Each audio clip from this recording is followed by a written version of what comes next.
Kuyuda ölmekten korkmayız elhamdülillah. Son kez söylüyorum Ertuğrul. Uç beyimi bana ver.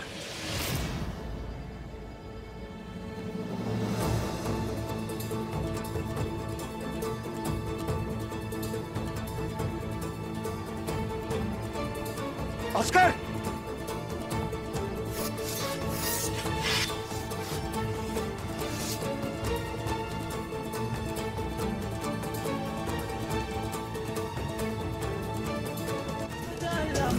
هذه الشجاعة كانت تبغى شجعني، له سنين في يسره ولا بحبه مشكاه، آثار الرجال شوية في العصر يليني.